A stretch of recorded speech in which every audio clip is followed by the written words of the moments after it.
Science and technology जैसे scientific subjects के होने के बावजूद भी हम इस एग्जाम के अंदर अपने साइंटिफिक टेम्परामेंट का इस्तेमाल नहीं कर पाते हैं, जिससे कि ये एग्जाम हमारे लिए बेहद आसान हो जाए। इस वीडियो के बिना शायद साइंस एंड टेक्नोलॉजी पढ़ना आपके लिए बहुत मुश्किल हो जाएगा। एनसीईआरटीज क्लास 6 से लेके 12 तक पढ़िए सर, पूरा बेस तैयार, टेंशन खत्म। यूपीएससी के एग्जाम्स के सवाल धड़ाधड़ लग रहे होंगे, नहीं होगा। एलॉन मस्क मार्स पर जा रहा है और हम यूपीएससी की तैयारी कर रहे हैं। इन दोनों में अगर हमने एक समानता नहीं खोजी है तो शायद हम किसी न किसी गलत पटरी पर चल रहे हैं। मुद्दा हमेशा समझना कि इर्द गिर्द ही साइंस है। इस साइंस को तुम जरा परखो, सोचो और उसके बारे में थोड़ी बेसिक इंफॉर्मेशन लो। हमारे कहने का मतलब ये है कि हमें सिर्फ और सिर्फ अवेयर रहना है। चैट जीपीटी से लेकर चंद्रयान तक पूरी दुनिया बदल रही है और हम अपनी यूपीएससी की तैयारी उसी पुराने ढर्रे पर करना चाहते हैं जो शायद आज से 15 से 20 साल पहले हुआ करती थी। साइंस एंड टेक्नोलॉजी जैसे साइंटिफिक सब्जेक्ट्स के होने के बावजूद भी हम इस एग्जाम के अंदर अपने साइंटिफिक टेम्परामेंट का इस्तेमाल नहीं कर पाते हैं, जिससे कि ये एग्जाम हमारे लिए बेहद आसान हो जाए। आज हम इस वीडियो में उन्हीं आसान तरीकों को डिकोड करेंगे। आपके सामने मैं कुछ दिव्यास्त्र लेके आया हूं जो कि इस सब्जेक्ट में आपको महारत हासिल करने में हेल्प करेगा। इस वीडियो के बिना शायद साइंस एंड टेक्नोलॉजी पढ़ना आपके लिए बहुत मुश्किल हो जाएगा। तो उसी साइंटिफिक नेचर को हम आगे बढ़ाते हुए इस वीडियो की शुरुआत करते हैं। सबसे पहले तो मैं आपको बता दूं कि हर एक सब्जेक्ट यूपीएससी का एक बेस फ्रेमवर्क मांगता है और इसमें आपको सब लोग यही बताएंगे कि सर आपको पढ़ना चाहिए साइंस एंड टेक्नोलॉजी के एनसीईआरटीज क्लास 6 से लेके 12 तक पढ़िए सर, पूरा बेस तैयार, टेंशन खत्म। यूपीएससी के एग्जाम्स के सवाल धड़ाधड़ लग रहे होंगे, नहीं होगा। इस सब्जेक्ट के लिए नहीं होगा। क्यों नहीं होगा, अब जरा हम उसको समझने की कोशिश करते हैं। साइंस एंड टेक्नोलॉजी नाम में दो चीजें मौजूद हैं, एक तरफ है साइंस और दूसरी तरफ है टेक्नोलॉजी। यूपीएससी इस वाले पार्ट पर, मतलब कि टेक्नोलॉजी के पार्ट पर थोड़ा ज्यादा पसंद करता है और टेक्नोलॉजी के सवाल हमें हमारे एनसीईआरटीज में नहीं मिलते हैं। तो क्या सर एनसीईआरटी हमें छोड़ देनी चाहिए? अरे नहीं, रुको, पूरी बात सुनो। अगर हमने बिना प्रीवियस ईयर क्वेश्चंस और सिलेबस को देखे, अगर हमने एनसीईआरटी पढ़ना बिल्कुल शुरू से स्टार्ट कर दिया, क्लास 6 को पढ़ा, 7th को पढ़ा, 8th को पढ़ा, 9th को पढ़ा, काम नहीं करेगा। आप यहां देखो ना, अगर तुमने एनसीईआरटी बिना सिलेबस और पीवाईक्यू के देखा है ना, तो तुम्हारा एफर्ट्स जो होगा वो बहुत ज्यादा लगने लगेगा। लेकिन उसके साथ साथ जो तुम्हारा यूपीएससी का नॉलेज है, ये यूपीएससी का नॉलेज कितना आ रहा है भैया? ये यूपीएससी का नॉलेज हमारे लिए सिर्फ 40% आ रहा है। लेकिन अगर यही चीज तुमने अगर प्रीवियस ईयर क्वेश्चंस और सिलेबस के साथ पढ़ा तो तुम क्या करोगे? सिर्फ और सिर्फ सिलेक्टेड चैप्टर्स पढ़ोगे एनसीईआरटी के, और उसके बाद तुम्हारे एफर्ट्स कितने कम लग रहे हैं यहां पर तुम देख सकते हो, और बड़े आसानी से तुम इन सभी एफर्ट्स के साथ इस पूरे एनसीईआरटी के गेम को साइंस एंड टेक्नोलॉजी के लिए खत्म कर सकते हो। ये सिलेक्टेड चैप्टर तुम्हें तभी समझ में आएंगे जब तुमने पीवाईक्यूज और सिलेबस को थोड़ा आराम से पढ़ रखा होगा। थोड़ा ही पढ़ना है, ज्यादा नहीं पढ़ने की जरूरत है। इसीलिए तुम इन सिलेक्टेड चैप्टर्स को पढ़ने के बावजूद भी साइंस एंड टेक में बहुत अच्छा स्कोर कर सकते हो। हम यहां पर साइंस नहीं पढ़ते हैं और इसीलिए सबसे पहले मैं आपको ये क्लियर करना चाहता हूं कि आखिरकार ये लड़ाई है क्या।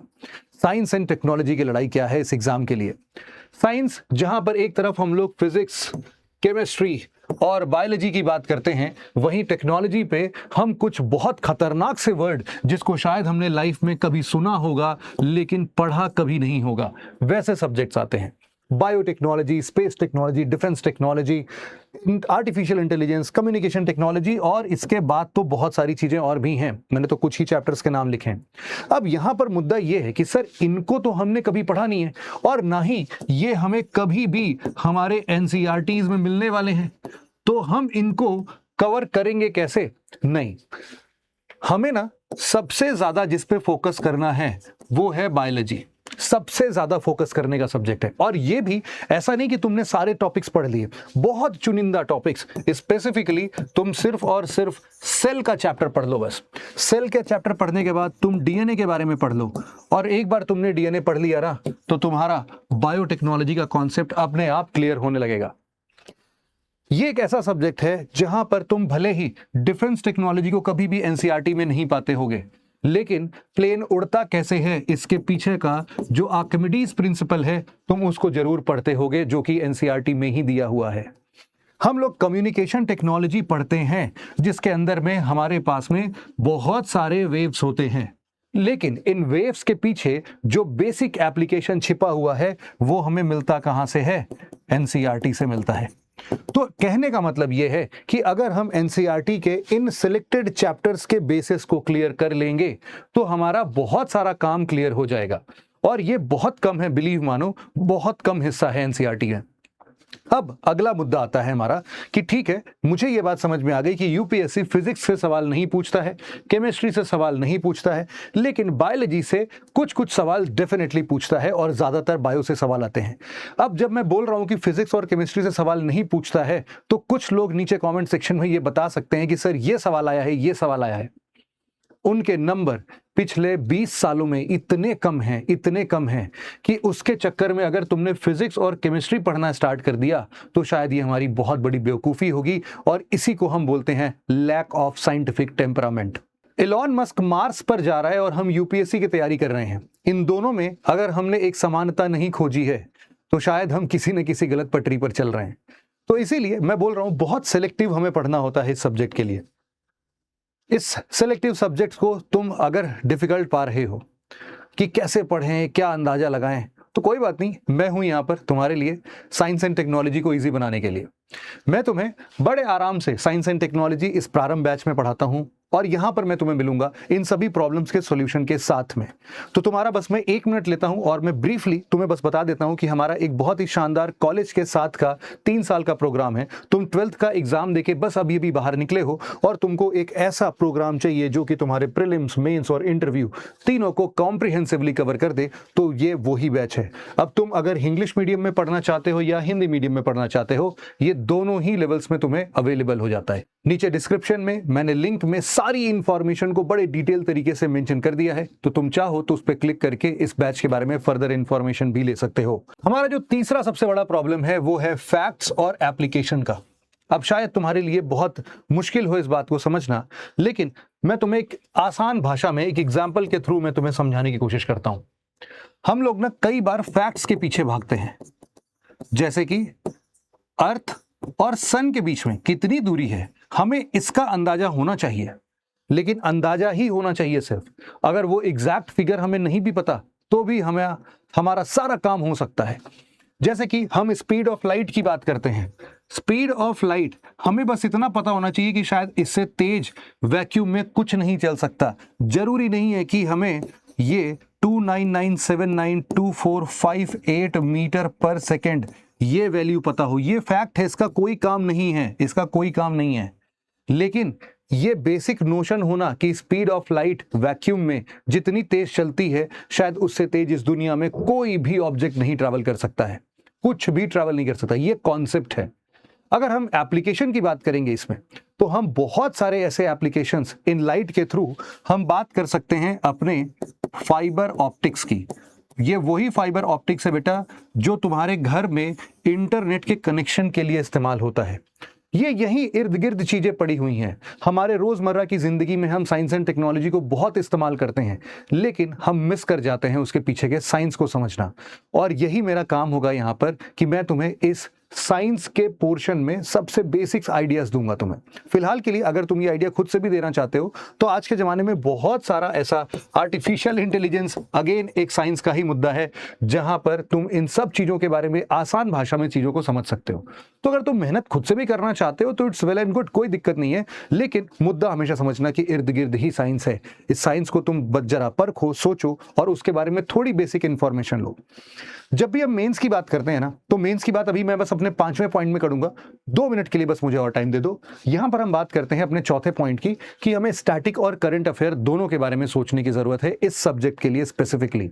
ये सब्जेक्ट जो है वो हर दिन एक नई टेक्नोलॉजी का दौर देखता है, और जब एक नई टेक्नोलॉजी मार्केट में आती है तो इससे हमारा सिलेबस काफी हद तक इम्पैक्ट होता है, और इसीलिए हम बिना इस करंट अफेयर के हम कुछ भी नहीं कर पाएंगे। हालांकि इसका वेटेज मैं कम मानता हूं, क्यों कम मानता हूं? क्योंकि ये आइडिया मुझे मिला है प्रीवियस ईयर क्वेश्चंस को एनालाइज करके। प्रीवियस ईयर क्वेश्चंस में हालांकि वो टॉपिक्स जरूर आते हैं जो कि करंट में होते हैं, लेकिन पूछता उनका स्टैटिक ही है। तो मतलब कि अगर हमने स्टैटिक को अच्छे तरीके से पढ़ा है तो इवन इफ अगर हमने करंट को थोड़ा कम भी पढ़ा तो भी हमारा स्टैटिक बहुत अच्छे तरीके से कवर हो जाएगा। हाँ, करंट पढ़ने से हमें यह जरूर पता चल जाता है कि इस बार स्टैटिक के कौन से सवाल इंपॉर्टेंट हैं इस एग्जाम के लिए, लेकिन यह बिल्कुल भी नहीं है कि तुम सिर्फ और सिर्फ करंट पढ़ो और स्टैटिक छोड़ दो तो साइंस एंड टेक में तुम तूफान ला सकते हो। बिल्कुल नहीं लाओगे, तूफान तुम्हारी जिंदगी में आएगा पेपर देते समय, क्योंकि तुम सिर्फ करंट पढ़ के गए हो और तुम्हारा बेसिक कॉन्सेप्ट बिल्कुल नील बटे सन्नाटा है। करंट अफेयर को कवर करने का एक बेहद आसान तरीका जो है वो द हिंदू का एक संडे में, सिर्फ संडे में साइंस का एक पार्ट आता है। ये थोड़ा सा डिफिकल्ट होता है, अगर तुम्हें शुरुआती दौर पर नहीं समझ में आता है तो इसको कंप्लीटली छोड़ सकते हो, तुम स्विच कर सकते हो सिर्फ और सिर्फ इस पार्ट पर। द इंडियन एक्सप्रेस में कभी कभार हफ्ते 2 हफ्ते में एक बार साइंस एंड टेक्नोलॉजी में एक एक्सप्लेन्ड सेक्शन आता है। तुम चाहो तो सिर्फ हफ्ते 2 हफ्ते में जाके उस एक छोटे से आर्टिकल को पढ़ सकते हो, इतने से भी तुम्हारा साइंस एंड टेक्नोलॉजी का करंट बहुत शानदार तरीके से चल सकता है। अब अगर तुमने इन दोनों चीजों को मिक्स कर दिया तो भाई साहब ये होगा सोने पे सुहागा, और यहां पर तुम्हें साइंस एंड टेक्नोलॉजी का एक इतना बड़ा पेंडोरा बॉक्स खुलते हुए दिखाई देगा कि तुमको लगेगा अरे वाह, सारे सब्जेक्ट्स तो मैं इसी में कर सकता हूं, कोई दिक्कत की बात ही नहीं है। अब मैं कूदता हूं तुम्हारे मेंस के प्रिपरेशन की तरफ, जो कि तुम्हारे लिए उतना ही इंपॉर्टेंट है। साइंस एंड टेक्नोलॉजी का मेंस, हमें ऐसा लगता है कि यार इसमें तो हम सिर्फ और सिर्फ साइंस के बारे में बात करेंगे, इधर उधर की कोई बात ही नहीं होगी, लेकिन यहीं पर हम गलत हो जाते हैं। जब भी हम इस सब्जेक्ट की मेंस की तैयारी करते हैं तो मैं तुम्हें यह बात बहुत अच्छे तरीके से समझाता हूं, और तुम भी इस बात का ध्यान रखना जब भी तुम खुद से तैयारी कर रहे होगे कि टेक्नोलॉजी कुछ भी हो, तुम्हें उसका एप्लीकेशन पढ़ना बहुत जरूरी है।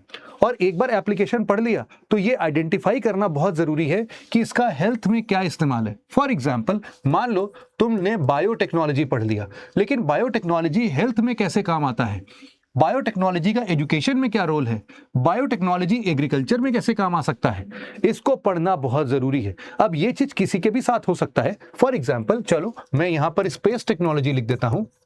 इस स्पेस टेक्नोलॉजी का हेल्थ के ऊपर क्या इंपैक्ट है, एजुकेशन के ऊपर क्या इंपैक्ट है, एग्रीकल्चर के ऊपर क्या इंपैक्ट है, ये सारी चीजें हमें पता होनी चाहिए। तो सोचो, एक छोटा सा टॉपिक लेकिन उसके कितने सारे डायमेंशंस हमें एक बार में समझने होते हैं, और एक बार समझ लो तो पूरा साइंस एंड टेक्नोलॉजी बहुत आसान हो जाता है। मेंस के लिए साइंस एंड टेक्नोलॉजी बेहद आसान है, क्योंकि हम बहुत जनरल बातें करते हैं यहाँ पर। हम साइंस एंड टेक्नोलॉजी को सिर्फ इन एप्लीकेशंस के थ्रू ही नहीं, बल्कि बहुत सारे सब्जेक्ट्स के साथ रिलेट कर सकते हैं, जैसे कि एथिक्स। एथिक्स एक बहुत ही प्यारा सब्जेक्ट है, हमारे इसी यूपीएससी सिलेबस का पार्ट है। हम लोग कई बार बोलते हैं कि यार इस टेक्नोलॉजी का एथिकल कंसर्न क्या है, मतलब कि मान लो कि कोई तुम्हारी फोटो सोशल मीडिया पर बिल्कुल अजीबोगरीब पोज में बेटा अगर अपडेट कर दे, सोचो तुम्हें कितना बुरा लगेगा, है कि नहीं। अब सोचो कि अगर इतना बुरा चीज तुम्हारे साथ हो रहा होगा तो ऑब्वियस सी बात है वो इस तकनीक का, इस टेक्नोलॉजी का गलत इस्तेमाल कर रहा है। क्या ये इस्तेमाल करना उसका सही है, जायज है, या फिर इसके लिए क्या सरकार ने कोई लॉ बनाया है? तो हमारा जो आईटी एक्ट है वो भी इसका एक पार्ट बन जाता है। एक लेटेस्ट, अभी तुम लोग को इसके बारे में पता नहीं होगा, लेकिन हम लोग पढ़ेंगे डीपीडीपी एक्ट के बारे में। तो डीपीडीपी एक्ट क्या होता है? Digital personal data protection act, तुम्हारे डेटा को प्रोटेक्ट करने की बात करता है। तो ये सारी चीजें सोचो टेक्नोलॉजी का ही पार्ट है, लेकिन हमें लगता है कि हम सिर्फ तकनीक पढ़ेंगे। नहीं, मेंस में ये मुद्दा बदल जाता है, इकोनॉमी से भी रिलेटेड है। जैसे कि हम लोग को पता है यहां पर बेटा जॉब लॉस लिखा हुआ है, या जॉबलेस ग्रोथ की बात कर सकते हो। जितना भी जॉब लॉस होगा वो किसकी वजह से हो रहा है भाई? ऑटोमेशन की वजह से हो रहा है। ये ऑटोमेशन जितना ज्यादा होगा हमारा जॉब उतना ही खोएगा। तो सोचो इससे भी रिलेट हो जाता है। ज्योग्राफी में वेदर सिस्टम आखिरकार बताता कौन है? जो तुम्हारे मोबाइल फोन में, अगर तुम अभी इसमें सर्च कर लो ना बेटा, सिंपली मैं तुम्हारे सामने अगर इसको बस सर्च कर दूं अगर ना वेदर, तो मेरे सामने सबसे पहले ये खुलता है और यहां पर ये पूरा डिटेल आता है। ये आखिरकार इसको बता कौन रहा है? इसको बता कौन रहा है? इसको बताने वाला है सिर्फ और सिर्फ हमारा साइंस एंड टेक्नोलॉजी का ये सैटेलाइट। तो इसके बारे में भी पता होना बहुत जरूरी है।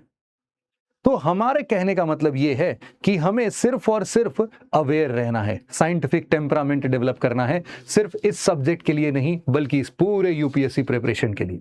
और इसीलिए ये सब्जेक्ट पढ़ना इतना जरूरी होता है। जब तुम डीएम बनोगे ना तो सबसे पहला काम जो तुम करोगे वो तुम्हारे साइंस एंड टेक्नोलॉजी से ही रिलेटेड होगा। हमेशा याद रखना, टेक्नोलॉजी से अगर तुम मजबूत हो तो तुम पूरी दुनिया जीत सकते हो, और आज की दुनिया टेक्नोलॉजी की ही है। तो इसके बारे में तुमको पढ़ना, जानना, सोचना, समझना आना चाहिए, और ये एग्जाम और ये सब्जेक्ट तुमको यही सिखाता है।